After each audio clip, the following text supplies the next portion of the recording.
హైదరాబాద్ కు వర్షగండం పొంచి ఉంది. ఈ రోజు కూడా భారీ వర్షం కురుస్తుందని వాతావరణ శాఖ హెచ్చరిస్తోంది. మరిన్ని వివరాలు మా కలీగ్ ప్రతిభ అందిస్తారు. Pratibha, over to you. Thank you Swathi. నిన్న మనం ఈ సమయానికి చూసాం, ఆకాశానికి చిల్లు పడిందా అన్నట్లుగా కుండపోత వర్షం కురిసింది. నగరం మొత్తం ట్రాఫిక్ జామ్ అయిపోయింది. ఈ సమయానికైతే ప్రతి ఒక్కరు కూడా ఇబ్బంది పడుతూ ఆఫీసులకు సమయానికి వెళ్లలేక, స్కూలుకు వెళ్లలేక ఇబ్బంది పడ్డ పరిస్థితి చూసాం. మరి ఈ రోజు అంతా ఎక్కువగా వర్షం లేకపోయినప్పటికీ ఉదయం నుంచి వర్షం మాత్రం కురుస్తూనే ఉంది.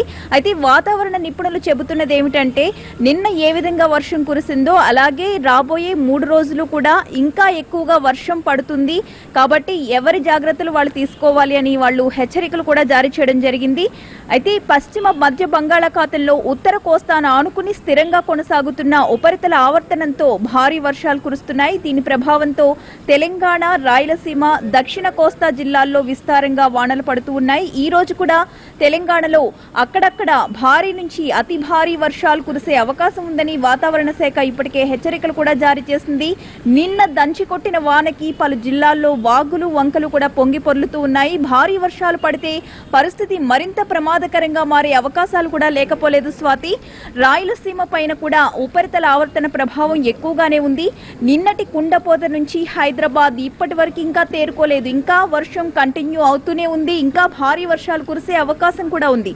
హైదరాబాద్ ప్రస్తుతం అయితే మొత్తం ప్రతి ఒక్క ఏరియా కూడా మేఘావృతమై కనిపిస్తోంది. ఇప్పటికే చాలా ప్రాంతాల్లో చిరుజల్లులు కురుస్తూ ఉన్నాయి. వానను, ట్రాఫిక్ ని దృష్టిలో పెట్టుకుని ఉద్యోగులు ఒక అరగంట ముందే ఆఫీస్కి వెళితే మంచిది. అలాగే స్కూల్ పిల్లలు కూడా వానలు ఈ రోజు రేపు కూడా కురుస్తాయి. ఇలాగే ఉంటుంది వాతావరణం కాబట్టి దానికి తగ్గట్లుగా రోజువారీ పనులు ప్లాన్ చేసుకుంటే మంచిది. నిన్న ఓవరాల్ గా మనం చూసుకున్నట్లయితే స్వాతి, నగరంలో 7.1 సెంటీమీటర్ వర్షపాతం నమోదైనట్లుగా మనం గమనించాం.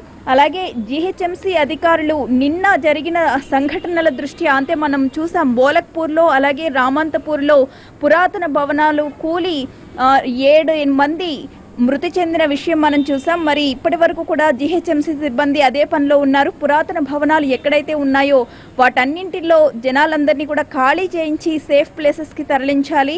అలాగే ప్రతి ఒక్కరు కూడా సెంటిమెంట్ అని ఫీల్ కాకుండా తమ సేఫ్టీ చూసుకుని ఇళ్లు ఖాళీ చేసి సిబ్బందికి సహకరించండి అని వారు విజ్ఞప్తి చేయడం జరిగింది. మరొక పక్క హుస్సేన్ సాగర్ నిన్న పడిన వర్షానికి 4 అడుగుల మేర వాటర్ నీటి మట్టం పెరిగినట్టు మనం చూసాం. అది ఈ రోజు కాస్త తగ్గుముఖం పట్టింది.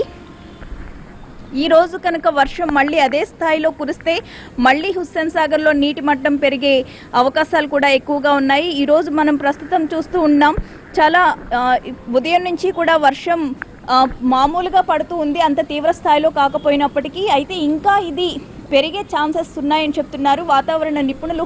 హెచ్చరిస్తున్న దాన్ని బట్టి నిన్న పడిన దానికంటే కూడా ఈ రాబోయే 3 రోజులు కూడా తీవ్ర స్థాయిలో వర్షాలు కురుస్తాయని చెప్తున్నారు. ఒక పక్క రైతన్నలు ఆనందం వ్యక్తం చేస్తున్నప్పటికీ కూడా నగర వాసులకి మాత్రం ఇది ఒక రకంగా నరకం అనే చెప్పాలి. ఎందుకంటే నిన్న మనం చూసాం, ట్రాఫిక్ జామ్ విపరీతంగా అయింది.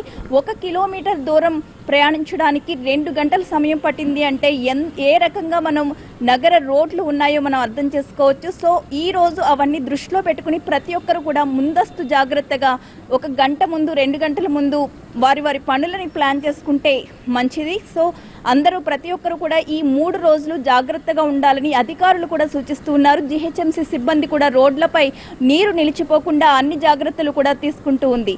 ఇది ఇవాల్టి తాజా పరిస్థితి స్వాతి. Over to studio.